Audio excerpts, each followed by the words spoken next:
Hello and welcome to the latest episode of Harmonious World. My name is Hilary Seabrook. For this episode of Harmonious World, I'm joined by Ntjam Rosie, who has a new self-titled album out. It's her ninth studio album, and she said it's not about arrival, it's about returning to what matters most. What you're listening to now is Lost in Translation. And I hope you enjoy listening to my conversation with Rosie.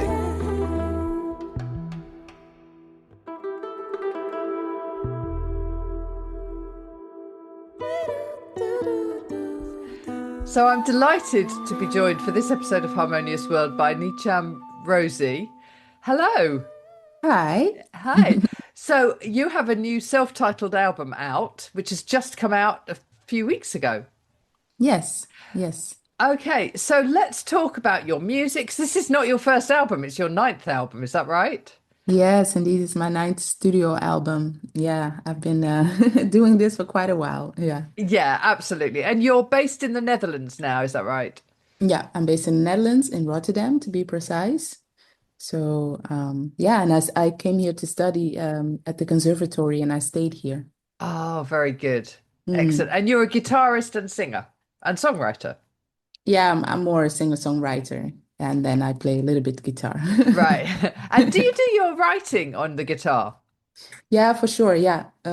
Mainly, I started on keys, as I think a lot of songwriters that do not maybe play an instrument. You Yeah. have to like you need something to really write a song. And then later, I kind of yeah, I don't know. With the guitar, it was more of an intuitive thing because with keys and then the theory that you get taught and the piano lessons, you start to see really what's in your head and it becomes a bit formulaic to me. And then that's where the guitar came in, that I needed something to just play, not to think about it too much. Right. Okay. That's fantastic. And you're originally from Cameroon. Yeah, I was born there and at the age of nine, we moved to the Netherlands. Right. And now you're in Rotterdam. Excellent. Mm. Right. So let's talk about this album specifically. When did you write the tunes?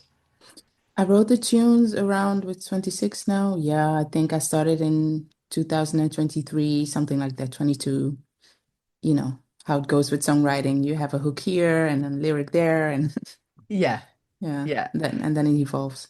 Yes. And when it evolves, do you find that you find the musicians that will work best for this project and then work with them on building them up, or do you do all of the arrangements and then get the musicians in? Especially with this, every album of mine is a different kind of getting into the production thing phase. But with this one, I really wanted to tap into my guitar a little bit more and with where I stand on the guitar in terms of how much can I play, how well can I play what I have in my head, and is it better if I play it after I've written it or somebody else? So at first, I just wanted to write by myself, play it by myself.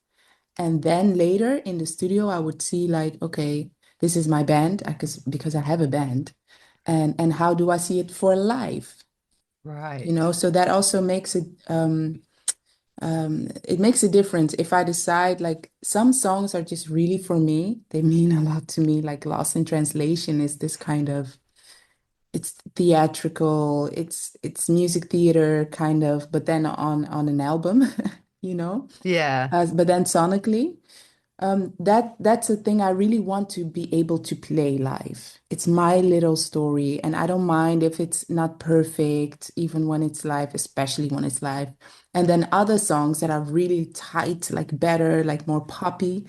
Yeah, it's better to have my guitar player play because he's like more in tune with the stress that can come when you have no time, when it's cold, when you have to play outside, all these technical things Yeah. that come with playing an instrument too.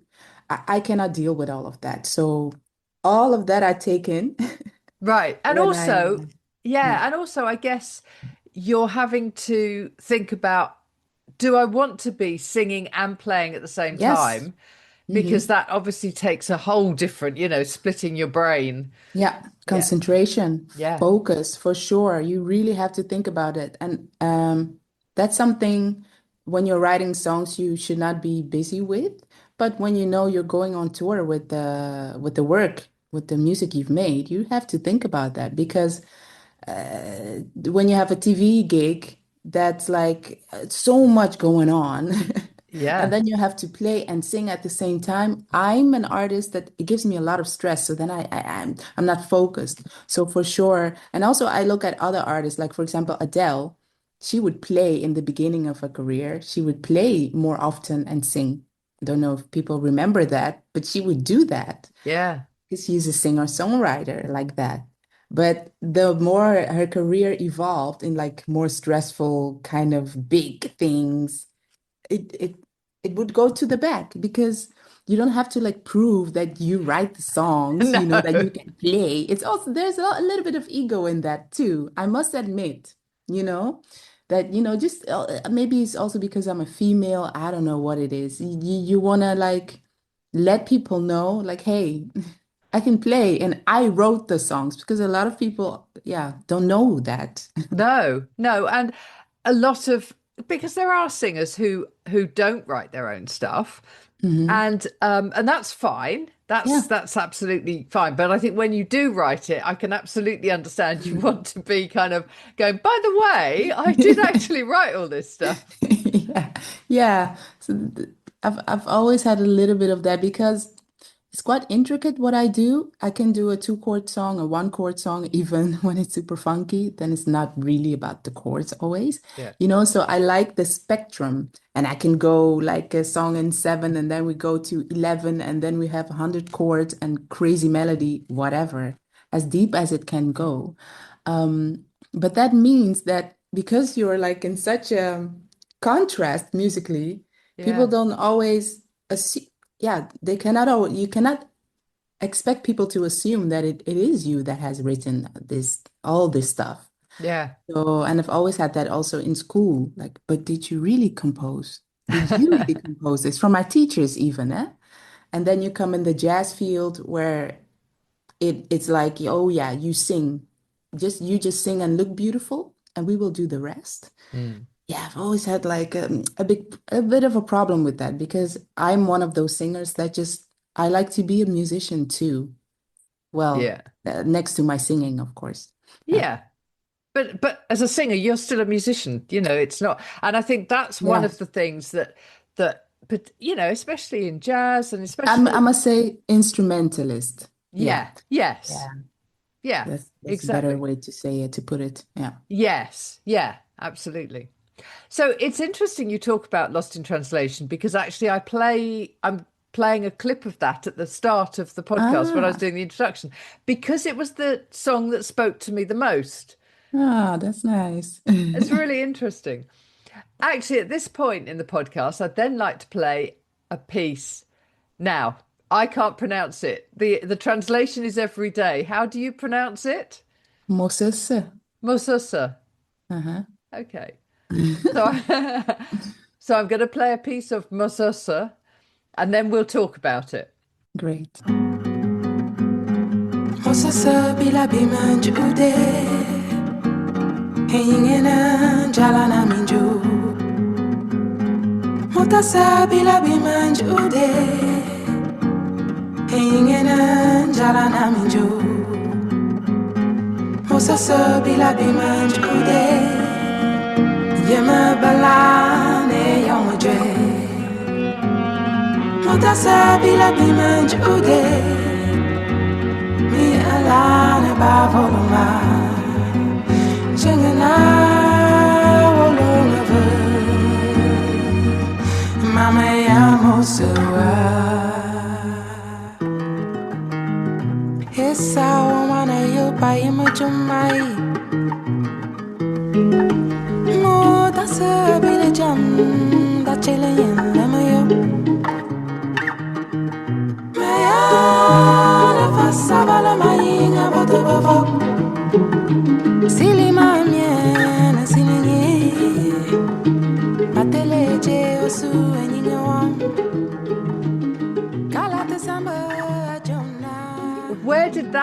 song come from? Mosese is in Bulu, and Bulu is the language of the people of my mother, where I grew up with them. I obviously also have a father, but I didn't grow up with him, and he's from another tribe, Bamileke tribe.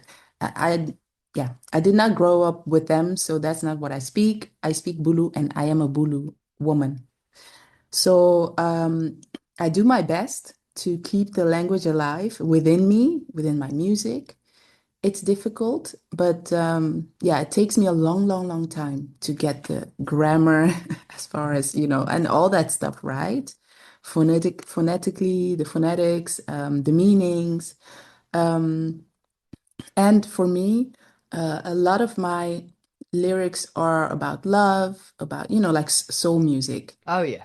and also about faith. And this one is about faith. Is actually, if you sum it up, is in Matthew 7, where Jesus says the Beatitudes, if you know the Bible a little bit, and then this is about, how to treat others and all of that. That I love that bit of the Bible, Yeah. like how to treat each other. And then at the end of one of those chapters is like, but every day already has its own struggles. Like just take it day by day. I love that part. When I'm stressed, I go back to pieces like that in the Bible to just remind myself to like, every day has its own struggle. It's okay to take it day by day. So it's like a long prayer to me. And even if people cannot understand it like literally, I hope they feel the rest, the ease. Yeah. Like, okay, I can calm down a bit, Yeah. slow down a little bit. It will be okay. And actually, I think sometimes we need that, don't we? Because you wake up in the morning sometimes and you think, right, I've got to get this done. I've got Yeah. to do this. I've got to see this person. I've got to Mm, speak to this person. I've got to send this email. I've got to do whatever. And then something can happen which completely sidelines all of that. yeah. You have to just accept that that's the way that day is going to go. Yeah. And I just find it like from a higher power, you know, if the higher Yeah. power tells us to do that, slow down, then we really have to maybe listen. Yeah. Maybe there's some truth and some wisdom in that. Yeah, definitely. Why do you think it's taken you till your ninth album to do a self-titled one? Yeah, it's interesting because sometimes it's the first one for some Yeah. some artists. Yeah, for me, the first albums, like my first album was Atuba. Atuba is my grandmother that passed away by now. Um, I was definitely not ready to make an album. I was studying at the conservatory. I think I was in my second year. And I was just like, just only hearing how bad I was at singing, how bad I was at everything. And I also agreed, mind Yeah. you. And then I had the chance to make an album. So definitely not an Ntjam Rosie yet. I was just trying, experimenting, and the same with the second album that got me a little bit out there, my Ntjam Rosie, my album L. Every album, I love collaborating with people. Every album has a lot of that, even this self-titled album. But it's a different approach when you're just over 40, career, like mid-career. I'm a mother, I'm a stepmother, like I have a lot of life within me. And it's a different kind of decision making, I guess, now. So and also to relativeren, how do you say that in English? I'm just, Relate? yeah, I'm at a Oh, point in my life where I know like I don't need to show people what I can. I don't need to show yeah. off really. No. The 22-year-old in Rosie wanted to show off. I wanted to show every bit of what I can do, and I can do a lot. Like I'm super confident by now without being cocky. But I also don't want to. I just wanted. I like simple. I like it all, and I know it's a lot. It's just a lot. It's not for everybody. I'm not for everybody, and that's fine. And I just wanted to play around with that concept, to go into an album, like relax like that and see. I don't really, of course, the business person in me cares if people like it or not, because like I don't want to Yeah. be standing there in front of two people with 8 piece of band, and touring is expensive and all of that. But just from an intrinsic place, it was really about the music. I love music Yeah. so much. It even gets me emotional sometimes, how much I just love playing and making music. And it has always been my dream to be that girl on the guitar. That's my baby girl dream. So that's what I wanted to take off from. Yeah. Oh, that's fantastic. And so, having released this album, are you touring it? Are you taking it Yes. out on the road? I started to tour. I started touring last Saturday, 16th of May. And yeah, once I'm on stage, I remember like, oh yeah, the stage is really a second home. I'm really a songwriter, a collaborator, even a little bit of a producer. And then I get on stage. It's just like, oh yeah, I need to keep singing and performing to just stay sane, to share this stuff that you make at home by yourself. And then you get into these rooms with the musicians and you record it. But the live aspect to me is really everything. I've been in music theater for a couple of years. So now I was like hungry to do my own little go or on a tour with my band, a bit old Yeah. school. There's still a lot of theater kid in me. I love the like in theater, it's like after every show you get notes, and then it's a lot of touring and it's hard work, and I just love that about life. You every show, it's never the same. Even if it's the same songs, the musicians don't feel the same every day. You bring life with you. The venue is different, the audience, and I just really love that about touring now with this record and mixing it all up with my older music. And yeah, it's a lot of fun. Fantastic. Well, I hope I get to see you soon. So that'd be good. Well, thank you so much for joining me. I really appreciate your time. Thank you so much for having me. It was a pleasure. Why does it feel like a deja vu? Like I've been here before. I don't wanna go backwards, no, 'cause I've moved on. Thank you for joining me for that episode of Harmonious World, and I hope you enjoyed listening to my conversation with Ntjam Rosie. What you're listening to now is Better from her self-titled album. Do check out the links in the show notes. Find out more about Rosie, find out more about the reviews that I've been doing. And I do want to take a moment to just thank all my supporters. I've got some amazing supporters of Harmonious World and my reviews. So I want to say a big thank you to Matt, to Richard, Kieran, Daryl, and Alex, Duncan, Julie. There's lots of great people out there who tell me how much they enjoy listening into these conversations. So thank you for joining me once more for Harmonious World, and I hope you have a great week. Not heavy loaded, yet this time I'm traveling light. It's a solo journey, just me, my God, and I. Coming of age, shine me up. Redemption and grace, sign me up. Self-imposed seclusion that has been my salvation. Trial and error, dusting up. Beauty for ashes, dusting up. Self-imposed seclusion that has been my salvation.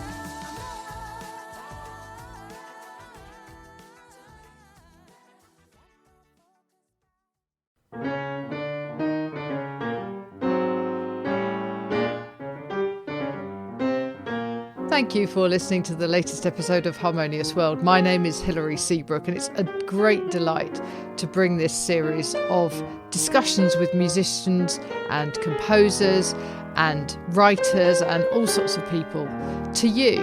Obviously, there's no point in having a podcast if people aren't listening, and I'm very grateful to my listeners for doing so.